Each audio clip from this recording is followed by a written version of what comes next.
Hi, I'm Randy Tyson, host of the Legion of Reason podcast.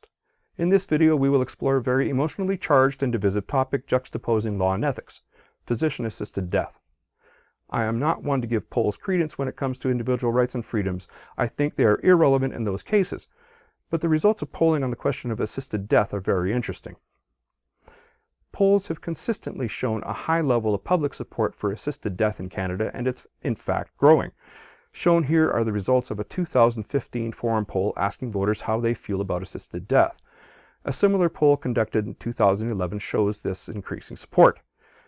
This high level of support is nationwide and similar regardless of gender or age, as the results of this 2014 Ipsos Reid poll illustrates. The medical community, however, is less certain about the topic. In an online self-reported poll conducted by the Canadian Medical Association, physicians were asked if they would assist a patient in ending their life. The majority of physicians responding to the questionnaire said they would not. Now, the CMA poll was not performed in a scientific manner, and so the results may be misleading, but it does indicate a division within the medical community on the issue.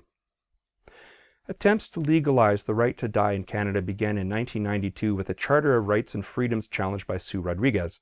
Sue, shown here in a 1992 CBC interview, was a 42-year-old mother diagnosed with amyotrophic lateral sclerosis, and her prognosis was that her life would end within a year.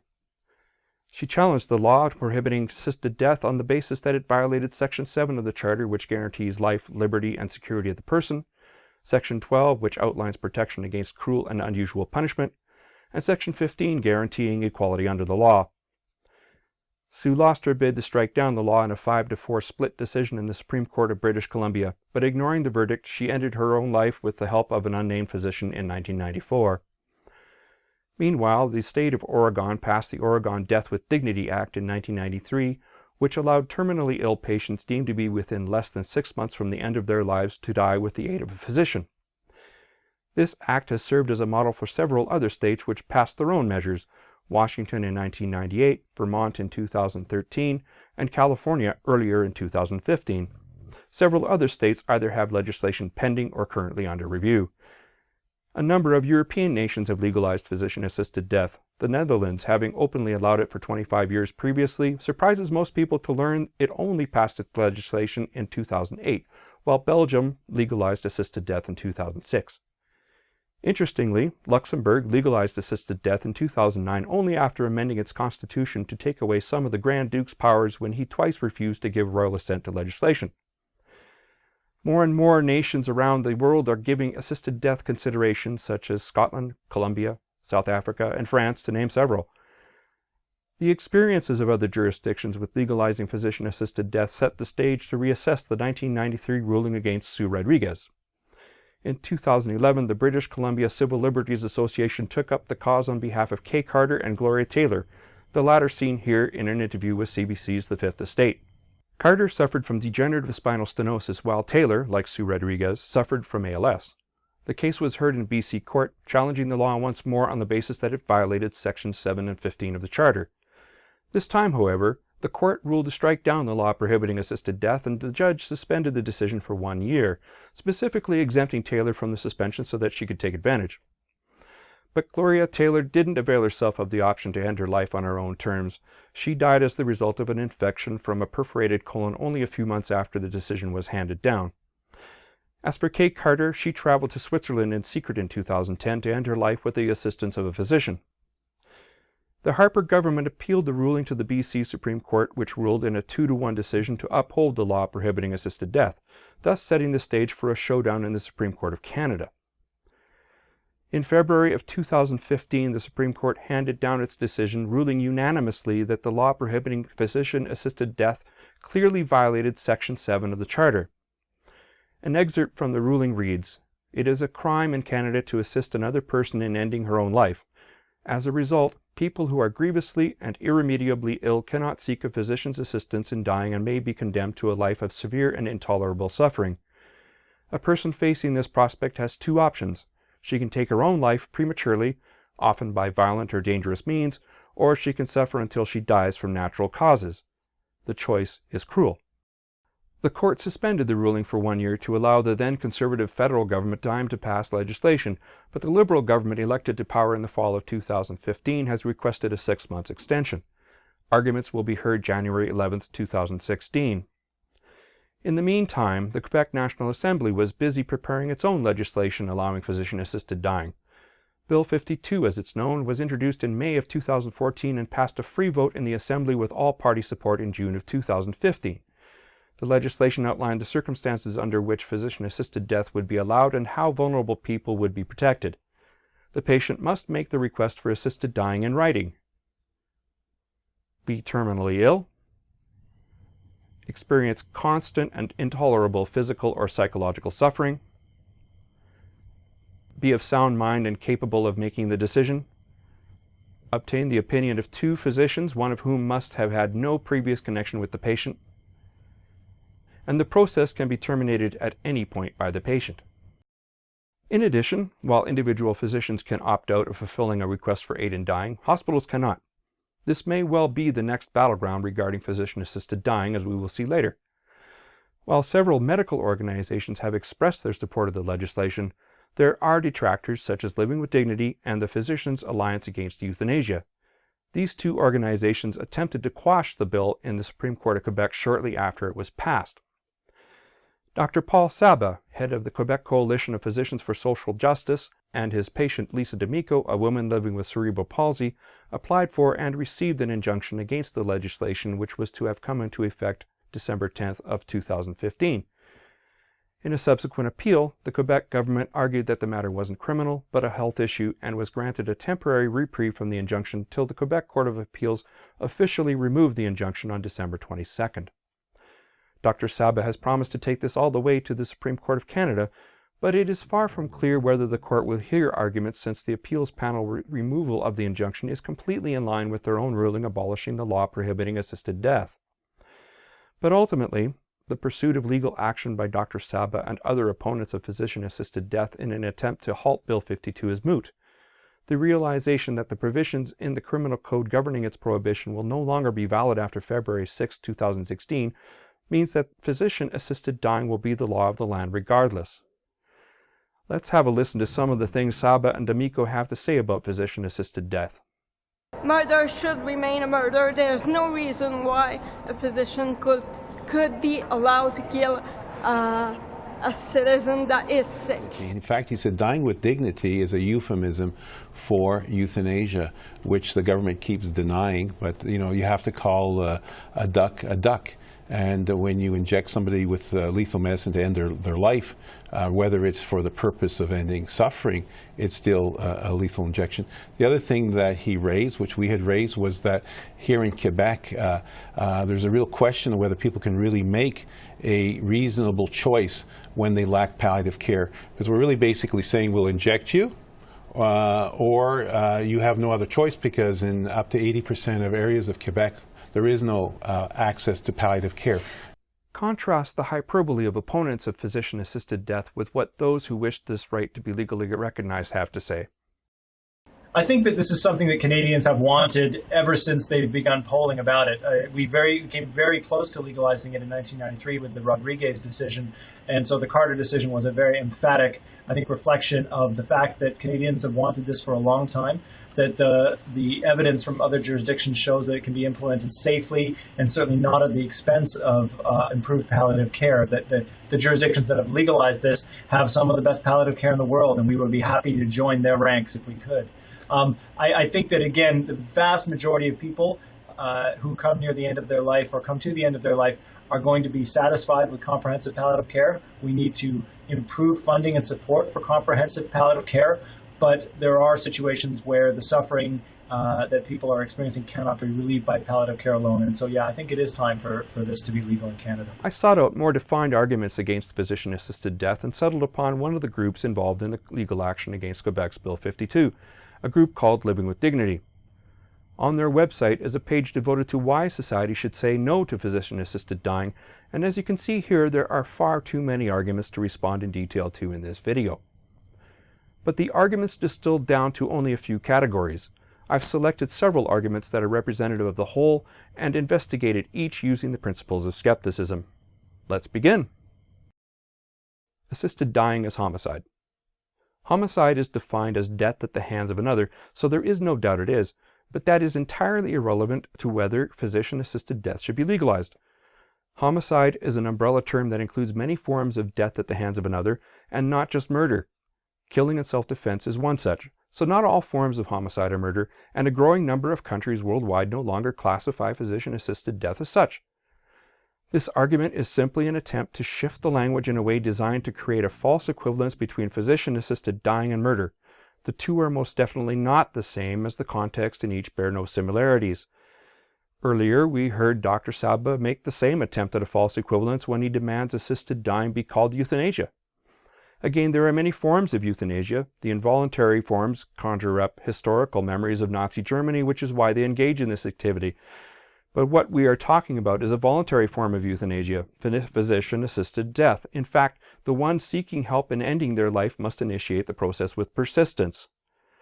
The solution is to simply not play their word games and call it what it is, physician-assisted dying, and the number of countries that have legalized it is increasing the world over.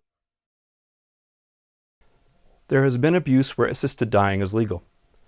This argument begins, it is impossible to establish guidelines strict enough to limit euthanasia to persons for whom it is provided. In an editorial in Current Oncology, David Benatar writes, citing many examples of abuse of a legal right is not sufficient to justify withholding that right. There is no reason to withhold from some people a legal right to reasonable activity merely because other people will abuse that right. The appropriate response is regulation, imperfect though that may be. In other words, if we wait for the perfect system, we would have little in the way of human endeavor at all. In fact, we wouldn't have a healthcare system. In Canada, medical errors are a factor in the deaths of 24,000 to 30,000 people a year. Yet I do not hear advocates of prohibition of assisted dying crying out to shut down hospitals. The potential for abuse is a reason for oversight and adjusting guidelines, not to violate the rights of the individual. Assisted death is never necessary. This claim stems from the advancements in palliative care to control pain and suffering. The problem is that while these advancements have indeed greatly reduced suffering, they have certainly not eliminated it. Some doctors, like Paul Saba, glibly tell us that in extreme cases palliative sedation can be used, but that's just a euphemism for putting someone into a coma until they die. Is that life? In the most basic and meaningless sense, yes. But it's not living, and not everyone thinks this is an appropriate end to their life. Who are opponents of assisted death to take that decision away from the patient?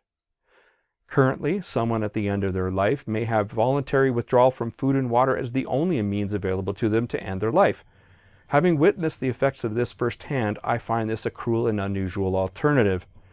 Opponents of assisted death have a habit of omitting such cases, since to acknowledge them would mean acknowledging the false nature of the argument. The right to life is not a command to live whatever the level of suffering. In its past time, the law reflected this. Assisted death could become an economical way to deal with the elderly or terminally ill. While the drugs prescribed for ending someone's life are definitely cheaper than, say, the drugs used in chemotherapy, Bill 52 specifically requires that anyone seeking assistance in dying initiate the process uncoerced. The protections built into the legislation are designed to prevent exactly this type of abuse from happening. Since the number of people who request a physician's aid in ending their lives is quite low, around 1 in 1,000 deaths, any potential cost saving would be minuscule, and so not at all a motivation to replace palliative care. No one is pushing to kill all elderly, terminally ill, or infirm people in order to save a buck. Assisted death will lead to the decline of care for terminally ill people. To assess whether countries that have legalized assisted dying show any trend towards declining quality in their palliative care, I compared their quality of death rankings over time. The Quality of Death Index is a ranking by nation of its current environment for end-of-life care, including basic end-of-life care, availability, cost, and quality. The Netherlands and Belgium scored amongst the highest nations in the world in 2010. Contrasting their rankings with those in 2015 shows almost no change in the quality of palliative care in either country over that period. Fears surrounding the effect legalizing physician-assisted death might have on quality of care are simply unfounded. Assisted death encourages vulnerable people to end their lives. In an article published in the Journal of Medical Ethics in 2007, Margaret Batten and her colleagues assessed this claim by breaking down the requests for assisted dying in Oregon and the Netherlands and comparing those to the demographics of their populations at large. These groups included the elderly, women, the uninsured, AIDS victims, low educational status, the poor, minorities, those living with disabilities, minors, and the mentally ill.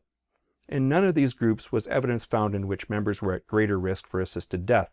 In fact, rates of assisted dying requests are greater for those of higher socioeconomic status. This is simply what is expected from the safeguards built into physician-assisted dying legislation.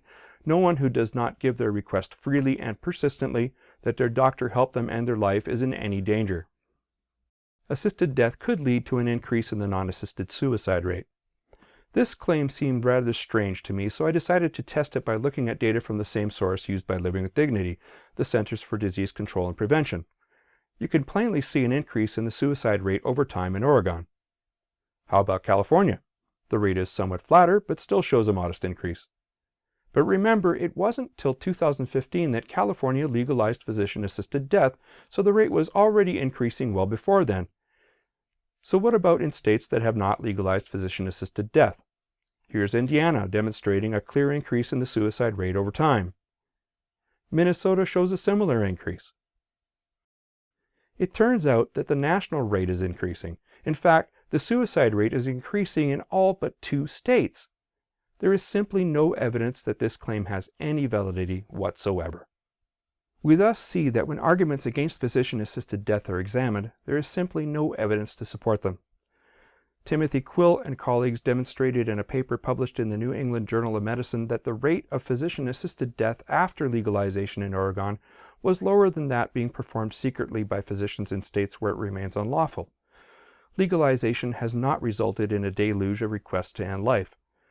What is interesting to note is that nowhere do we hear any opponent of assisted death address the rights of the patient. In fact, they go out of their way to avoid any discussion of patient rights. The right to life granted in the Charter of Rights and Freedoms is not a command to live regardless of pain or suffering.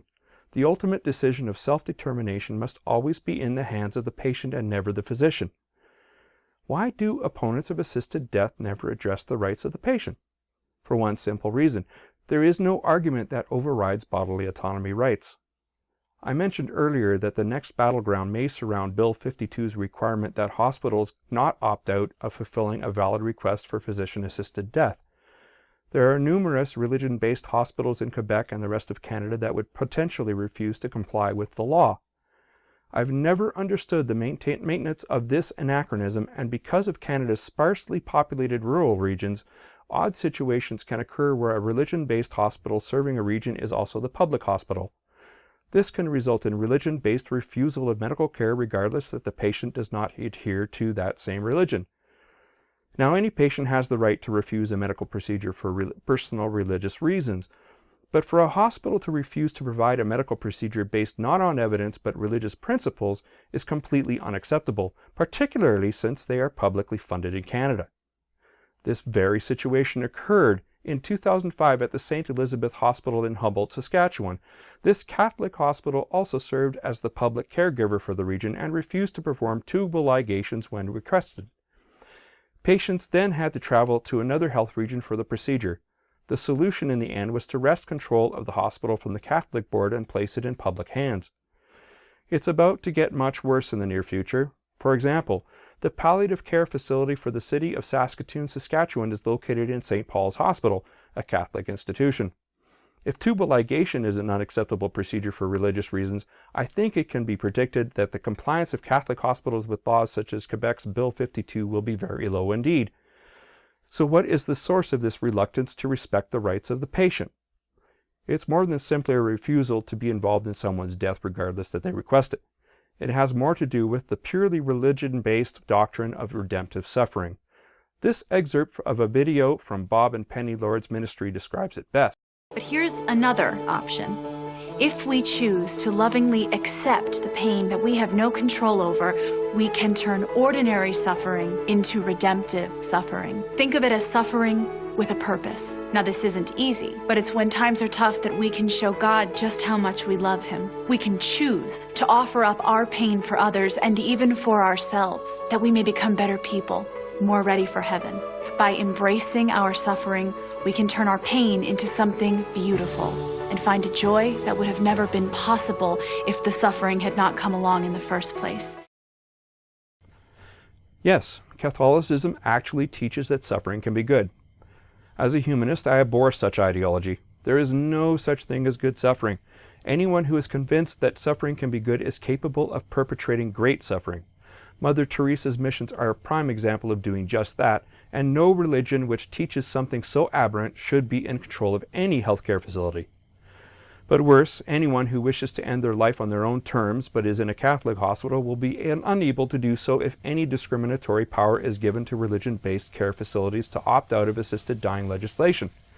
This amounts to forcing religious beliefs of the caregiver onto the patients with any and all disregard to patients' beliefs.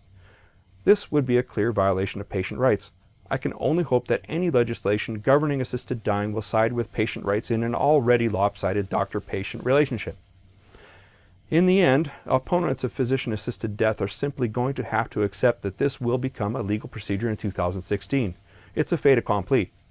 The fears of its detractors have been shown in other jurisdictions that have legalized assisted death to be unfounded. Their arguments certainly did not convince the Supreme Court, which gave great consideration to them before handing down the unanimous decision to strike down the law prohibiting assisted dying. There are no Dr. Mengeles stalking hospital wards searching for victims, no Old Yeller scenes where the infirm are invited for a walk behind the woodshed, and Soylent Green is not a documentary. Contrary to the claims of opponents of physician-assisted death, the protections placed in legislation do prevent abuses and ensures that only those whose requests are sincere are given assistance in dying. We are legalizing something that many physicians have long been doing in secret for fear of prosecution, and despite that fear, they still felt it was right. This has always been about the ultimate right of the individual, the right to end one's life on one's own terms. It is telling that not one of these organizations acknowledges that right. Instead, they claim improving access to palliative care as if it were the answer to all situations, but it's not. I've seen firsthand the only option currently available to those wishing to end their lives, voluntary withholding of food and water. I have no wish to go through that myself. Detractors of physician-assisted death never mention situations such as these when arguing that palliative care is sufficient in all cases. Why? Because it's simply not true. Nor is anyone, not politicians, not doctors, and not proponents of physician-assisted death, claiming that we should not improve access to palliative care. We definitely should. But when palliative care fails, the option to end one's life on one's own terms should be there. The two are not, as Dr. Saba and others claim, incompatible, and physician-assisted death will never replace good palliative care. Canada has been a world leader when it comes to human rights, and the time has come to recognize this right. Thanks for watching.